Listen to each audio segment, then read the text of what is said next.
Besotted, Chapter 3. The urologist had a good feel of the rapidly shrivelling sack between my legs and went, It was not a of pleasure. Rather, it was a kind that made you want to say, what? An ultrasound scan confirmed that there was indeed some kind of growth down below. At least that's what the consultant said to me in his office afterwards. What I would recommend is an orchidectomy, he said to me. Like most people in a similar situation, I'd abused the internet to discover the options open to me, and I knew that an orchidectomy meant that my affected ball would have to be removed. I also had an idea as to what was coming next. In many cases, he went on, removing the testicle is usually the most traumatic thing, and it also effectively means the end of the treatment. But we will have to carry out further tests to ascertain whether or not the cancer has spread. Is it likely that the cancer has spread? I asked. I was sure that the urologist had been asked this question many times before. He gave a half smile. It is difficult to say. He wasn't English or British. I figured him for an Eastern European, judging by his name, but I could understand everything he said, however difficult it was for him to say it. He said, in some cases the cancer may have metastasized or spread to the lymph nodes. In these situations further treatment is necessary. Is that serious? It can be, but it's generally not a death sentence. Not a death sentence. I was starting to admire this doctor's candour. He said, if we have discovered it early enough, we would hope that it hasn't metastasized further afield. Which means that it could have spread to the lungs, to the liver, to the brain. Cheery thought, I thought. How likely is that? On this, I would not like to give percentages. Let us deal with the orchidectomy first. It may well be that there is no cancer at all. I read this. Apparently they could remove one of your balls, do tests on it, and discover that there was no cancer after all. Just a benign growth. But better to be safe than sorry and all that. I felt a cold, freezing shiver climb slowly up my spine.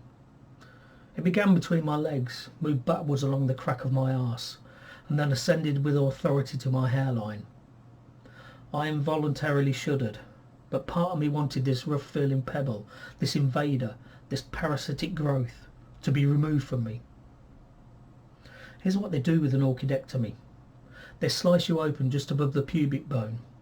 Then they push a testicle up out of your scrotum, and through the cut in your belly they pull the ball out, lop it off, and sew you back up. The recovery time for that operation isn't so bad. In fact, they sometimes send you home a couple of hours after you come round from the anaesthetic. And that's what they did to me. Wednesday afternoon I took a taxi home and walked up to my front door, half bent over, with a sharp pain in my lower stomach, the kind that you get when you're absolutely bursting for a piss. I fumbled in my pocket for my keys. All I wanted to do was lie down on the sofa, but I didn't even want to contemplate the stairs, stick on the stereo, listen to music and fall asleep. Hi. I unlocked the door and turned to see Sally standing next to me, the hedge trimmer in her hands.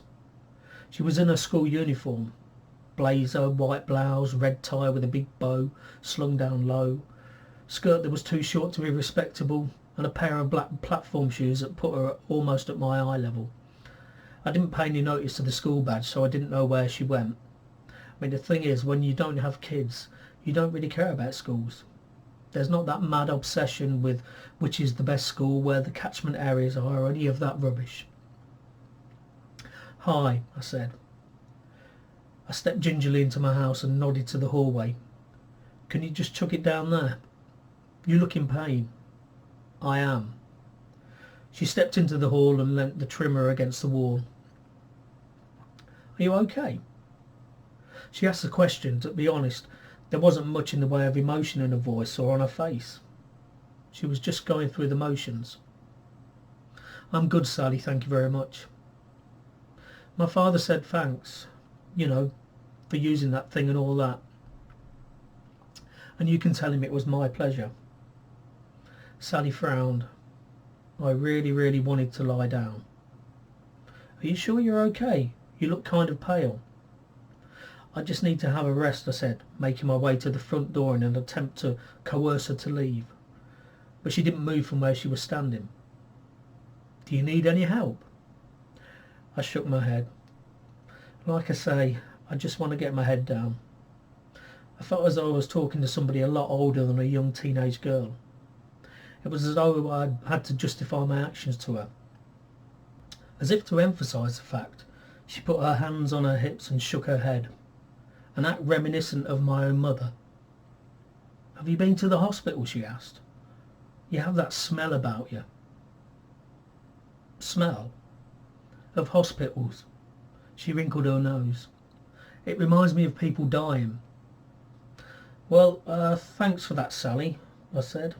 "Now I've got to get on." "The last time I smelled it was when my grandmother died," she offered by way of explanation. She shrugged. "And that's why it reminds me of people dying." "Well, I guess there would be an association between the two, and you're very perceptive, Sally. I have been to the hospital, but hopefully I'm not dying, and now I need to rest." She nodded and went to the front door. "I'll see you then, Benjamin," I corrected her. "Benjamin, I'll see you." And then she left the house.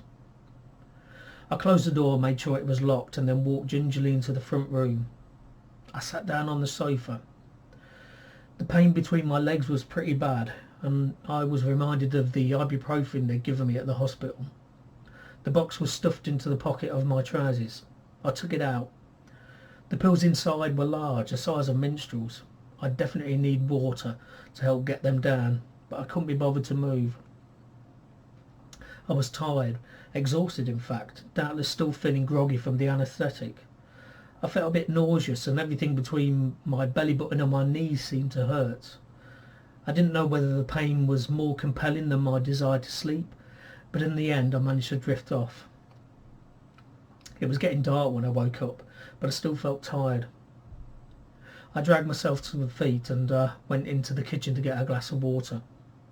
I took 2 of the pills, but I figured that they wouldn't do a lot of good to combat pain of this intensity. I flopped back down on the sofa and fired up my laptop. I figured I'd just check my emails and have a browse on the web to take my mind off the pain until the ibuprofen kicked in. Windows Live Mail chimed as it delivered a pile of emails, some of which were sent to the junk mail folder by the spam filter. I clicked on my inbox. There was an email there from my agent, Amy Thorpe. Letting out a sigh, I opened it. She was sending me her best wishes after my operation. I had to tell her about it because I'd had to cancel an appointment with her for Friday. And then, in a not very subtle way, she asked me how much work I had left on my follow-up novel. I decided not to reply. I figured I was still in recuperation. There was an email from the administrator at the counselling centre where I worked. Like Amy, she was wishing me well after my operation. She knew I wouldn't be back to work for at least a fortnight, so she wasn't hassling me. I replied telling her I was in pain, but hopefully that would soon subside, and that I was waiting for the biopsy results to come back. There were a couple of emails telling me about updated blogs I was subscribed to, some special offers from online stores that I'd purchased from previously, a few from Twitter telling me that a fresh batch of people were following me. That took me up to just over 1,000 followers, the majority of whom were indie authors who wanted exposure for the latest masterpiece. I doubted whether many of my followers had actually read my first and only novel. I had a perusal of some of the blogs stored in my favourites, and then contemplated writing an entry in my own blog. The thing was, it didn't get many followers, and I feared that anything I wrote in my current state of mind would be self-pitying. Here I was, 43, single, hugely in debt, no regular source of income, and a cancer sufferer. Could it get any worse? The oncologist, who also sounded Eastern European, had said to me, "The biopsy on the removed testicle will tell us whether the tumorous growth was malignant. The blood test will show us whether the cancer has metastasised." In other words, whether it had spread to any other organs. He said the scan results were back sooner and they may indicate that the cancer has spread to the lymph nodes. I was lying in bed half an hour after the operation, feeling battered, bruised and exhausted. I said, "Is that likely?" It is quite a common occurrence in testicular cancer. I have to say that the operation, which we call a retroperitoneal lymph node dissection, is considered to be major surgery. He was sitting on the edge of my bed, but he chose that moment to stand, give him the bad news and then fuck off. I guess they taught that one rigorously in doctor school. We will discuss this in a week or so when all of the results are back. Who knows, he said, smiling, as he tried to inject something cheery into the conversation. Maybe we'll find nothing at all. So yeah, it could get worse. It could get a hell of a lot worse. At the very least, removing infected lymph nodes and subsequent chemotherapy follow-up, and at worst a brain tumour. I clicked onto BBC iPlayer and watched the latest episode of The Apprentice, but that only frustrated me further. Fortunately, by the time it had finished, I was no longer in pain. My laptop went on the floor, and I slept on the sofa, not daring to walk up the stairs to my rather more comfortable bed.